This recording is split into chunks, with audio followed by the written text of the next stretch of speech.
Víctor, muchísimas gracias. Y sí, hoy se conmemora el Día de la Revolución Mexicana y a más de 100 años es necesario analizar si los ideales de democracia y de justicia de esta revuelta siguen presentes en nuestra vida diaria, en nuestra vida cotidiana. Para conversar sobre ello, hoy nos acompaña y agradecemos su tiempo al divulgador cultural y científico Enrique Ortiz. ¿Cómo estás, Enrique? Muy buenas noches. Gracias por tu tiempo para la audiencia de Unife News. Pues un día histórico Buenas que... noches. ¿Cómo estás? Muy buenas noches.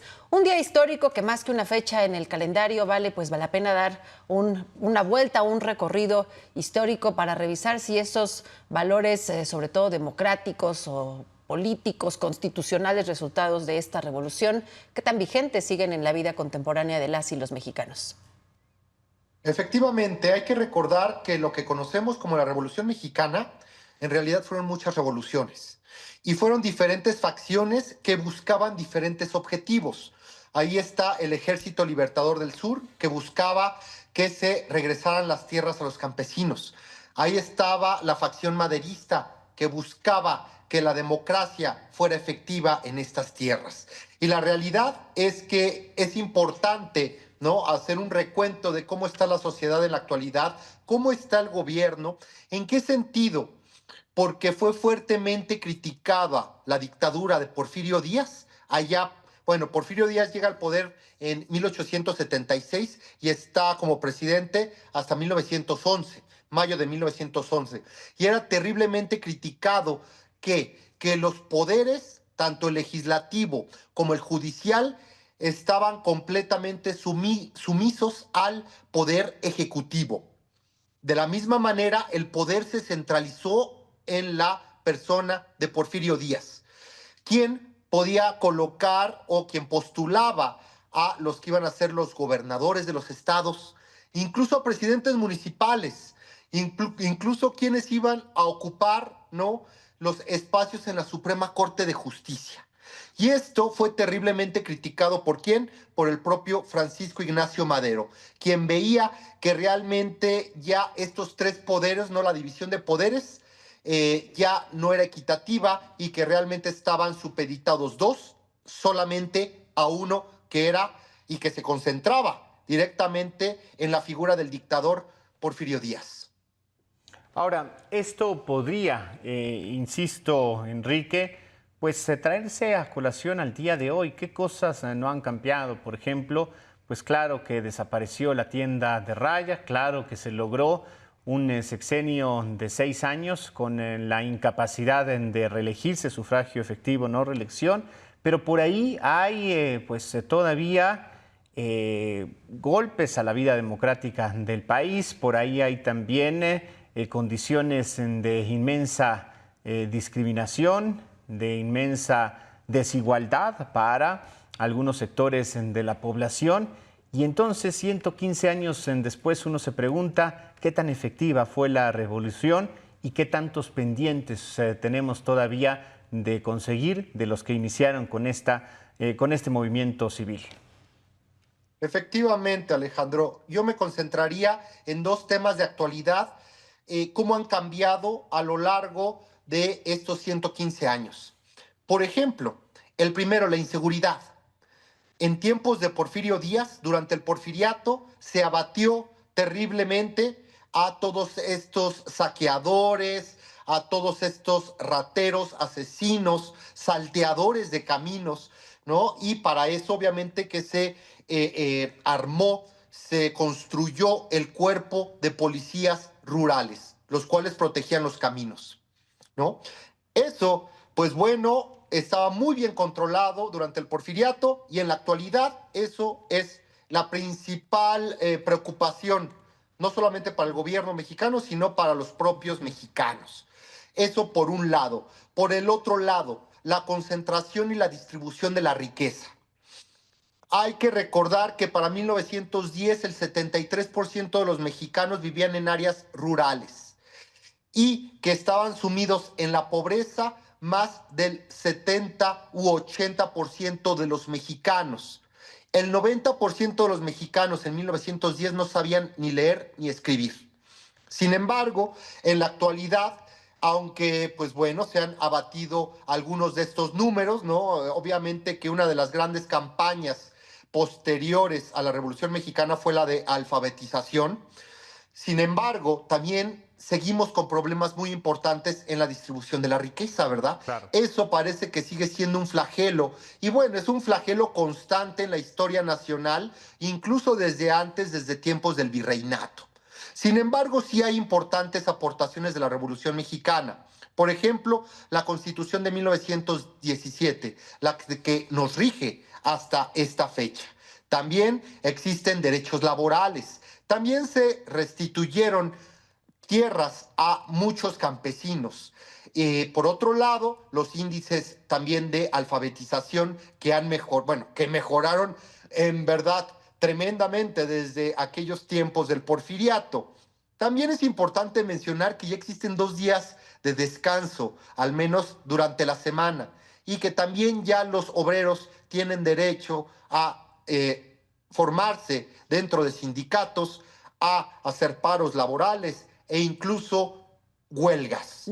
También en teoría existe la libertad de prensa, por mencionar solo algunos aspectos. Bueno, pues en teoría, pero cuando revisamos los datos y las cifras de periodistas asesinados, no solamente en México, en el mundo, pues se puede pensar otra cosa. Sin duda, Enrique, la historia, pues como cultura, como identidad, como nación, incluso como persona, te lleva a construir una propia identidad.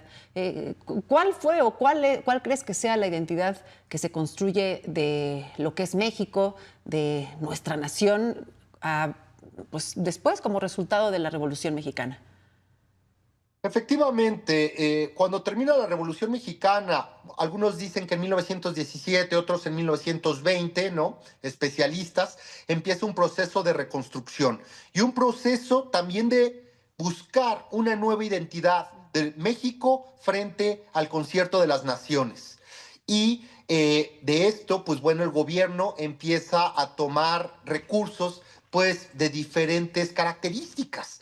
Ahí está, por ejemplo, la novela que se empieza a surgir después de la lucha revolucionaria, ¿no? Ahí está Los de Abajo, ahí está El Llano en Llamas, ahí está también la escritora Nelly Campobello. Por otro lado, también existe esta gran campaña de educación a nivel nacional encabezada por José Vasconcelos, el mismo que convoca a grandes artistas, desde Diego Rivera, Jean Charlotte y Siqueiros. ¿Para qué? Para que a través de su arte comience este proceso educativo y también para democratizar el arte. El arte no solo es para los ricos y los burgueses.